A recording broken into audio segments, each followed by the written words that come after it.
Here's an example question. How did the Nazis affect the lives of young people in Germany after 1933? If you've done this topic, your mind will be full of things you could say about this. It's an interesting topic with lots of material on it. But how are you going to plan an answer?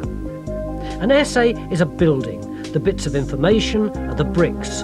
What bricks have you got in planning an answer to this question? Here are some film clips and stills about the Nazis and young people. In each case, note down 2 or 3 key points.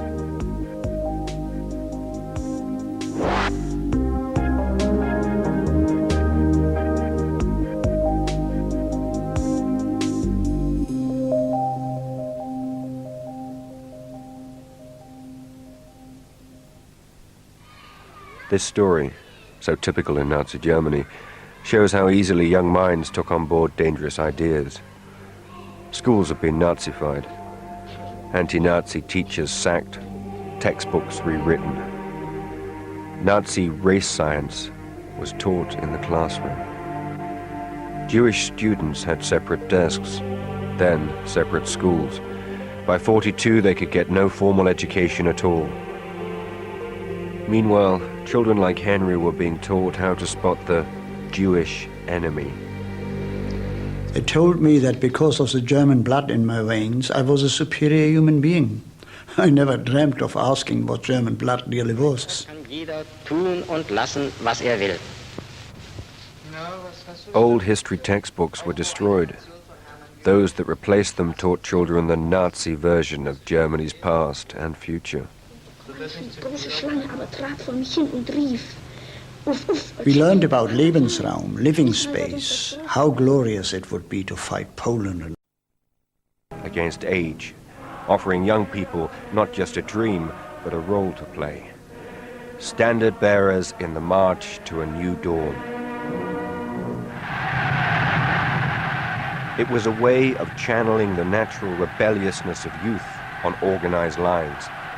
And the organization responsible was the Hitlerjugend, the youth wing of the Nazi Party. Denn ihr seid Fleisch, von unserem Fleisch und Blut, von unserem Blut.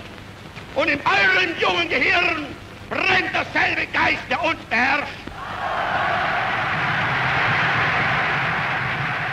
In 1932, the Hitler Youth numbered just 100,000.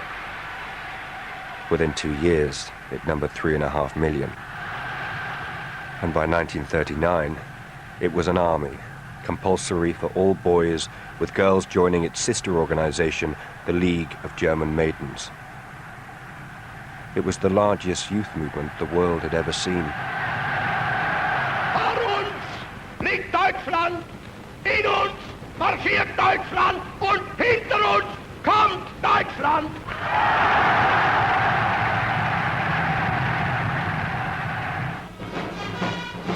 Most roads in Germany at that time had cobbles. It was painful on our feet, but that didn't matter. We felt important.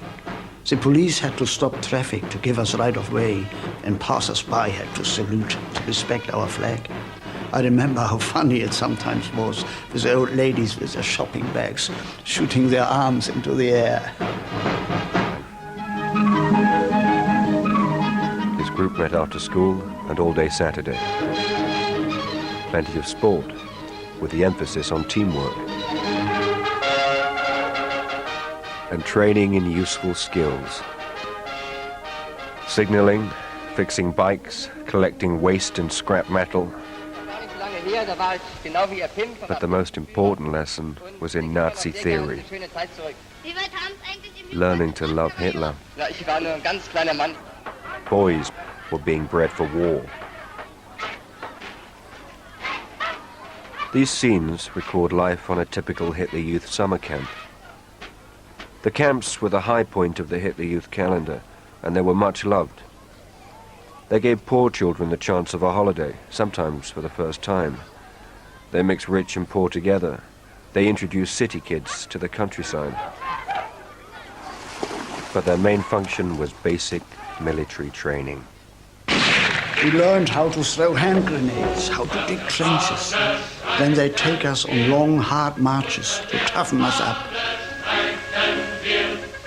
If anyone fell, they'd shout till they wobbled onto their feet again. They would divide us into two groups, the blues and the reds. One group to defend a position, the other to attack it.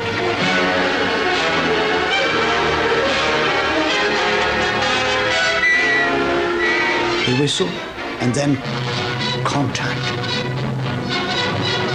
Noise, bloody noses, twisted arms, shrieks of pain.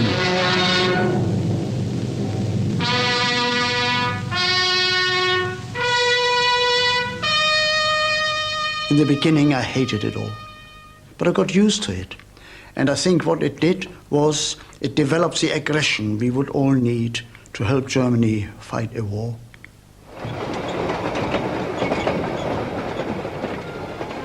The ideal child, raised by proud Nazi parents, was of quite another mold. For one thing, young men and young women had different parts to play. As a leader of the Girls' League put it, men and women, boys and girls, must carry out their duty according to their station. Boys we raise as political soldiers, and girls as the comrades of these political soldiers. We teach them to be wives and mothers, and to breed the next generation. That's all. Kinder, Kirche, Küche. Children, church, and kitchen. Girls in Nazi Germany weren't encouraged to have ambitions beyond the home. In the Girls' League, they learned cooking, making beds, childcare. Their clothes and hair copied old peasant styles. No cigarettes, no makeup. A perm could be punished by shaving the head. How many children escaped indoctrination? It's impossible to know. As 10 years of Nazi rule passed by, the Hitler Youth lost its appeal as something exciting. It was now compulsory, backed up by Gestapo laws and busybody Hitler Youth patrols.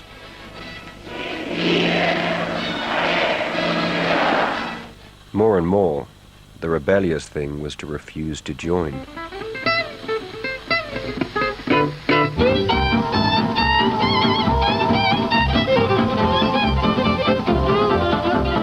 These photographs are the only surviving pictures of German youth gangs in the early 1940s.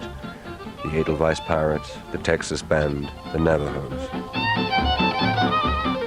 They beat up Nazi officials, wrote graffiti on walls, but mostly they just hung out and listened to American jazz.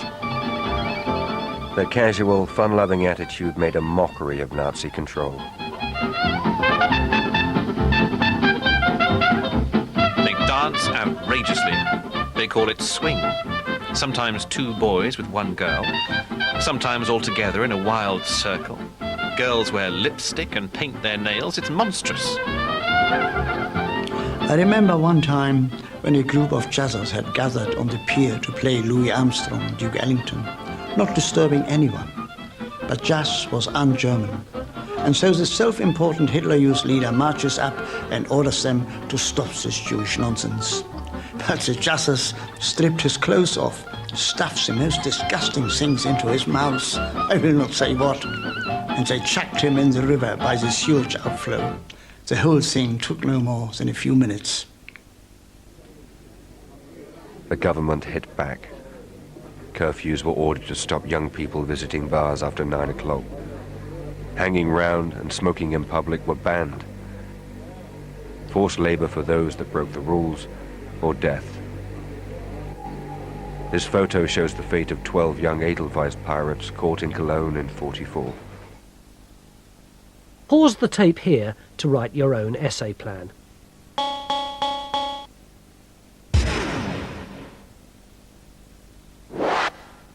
How are you going to turn these 5 bricks into a plan for an essay? In this case, The question is a fairly simple one, but it is not write all you know about young people in Nazi Germany. It asks you to present an answer which looks at how the Nazis affected young people. There's no right approach, but here's one way in, and remember that you can look at the clips as many times as you want to.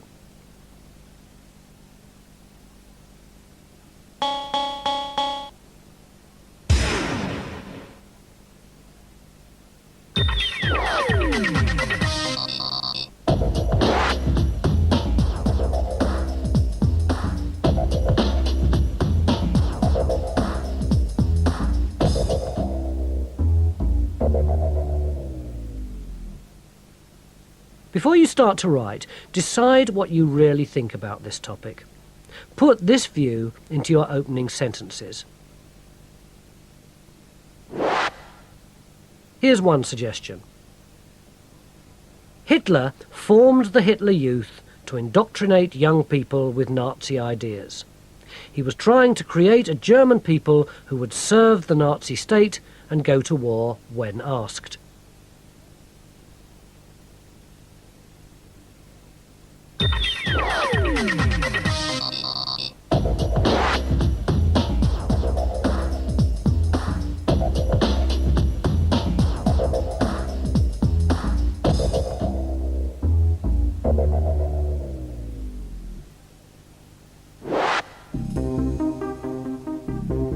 Your first paragraph could be about Hitler and young people.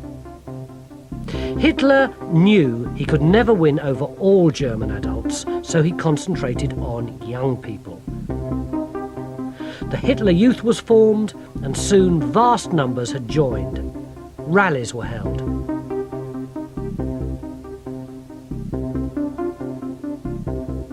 The second paragraph could be about the fact that young people were indoctrinated in schools. Teachers were controlled. Books were rewritten. Race science and anti-Semitism introduced into the classroom. All of this was preparation for war.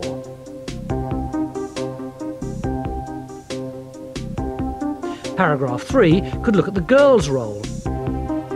And to understand this, you have to put the clock back. Comment on the styles of dress and hair. Generally, girls were encouraged to be home builders only, having children, being a member of the local church, and a first-class cook.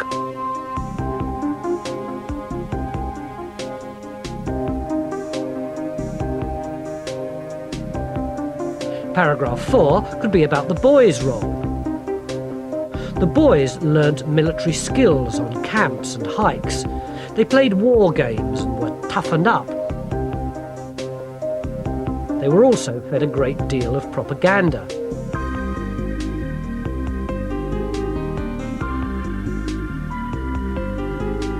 What about those who didn't take part? Paragraph 5 could be about those who opted out. Some listened to American jazz, which was hated by the Nazis. Some young political opponents, like the White Rose Group, were ferociously dealt with.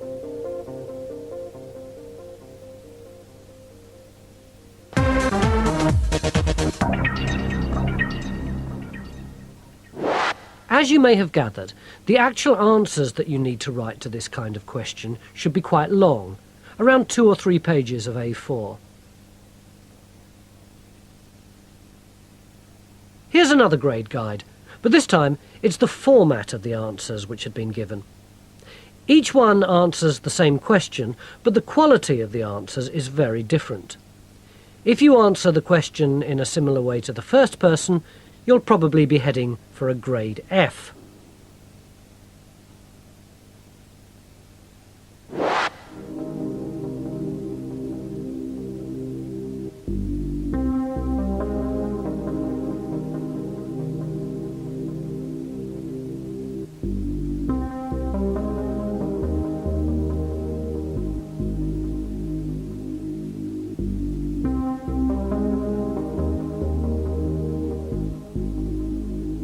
If you answer the question in a similar way to the second person, you'll probably be heading for a grade C.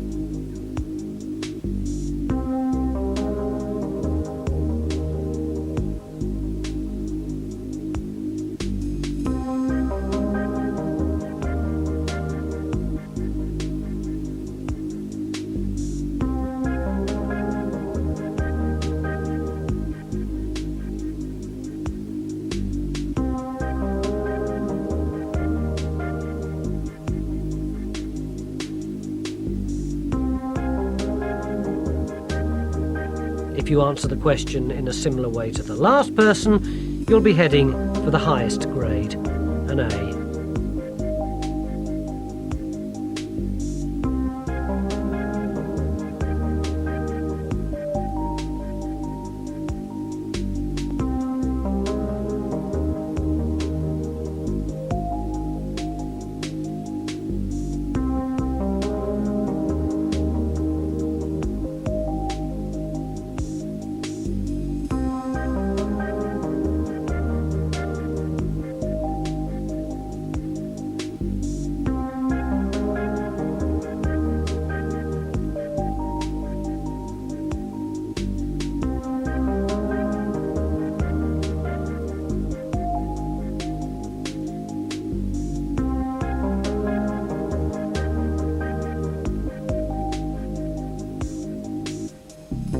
It's important that you understand why these three attempts at the same question were heading for such different grades. Pause the tape and replay the grade guide to make sure you see the differences between the answers.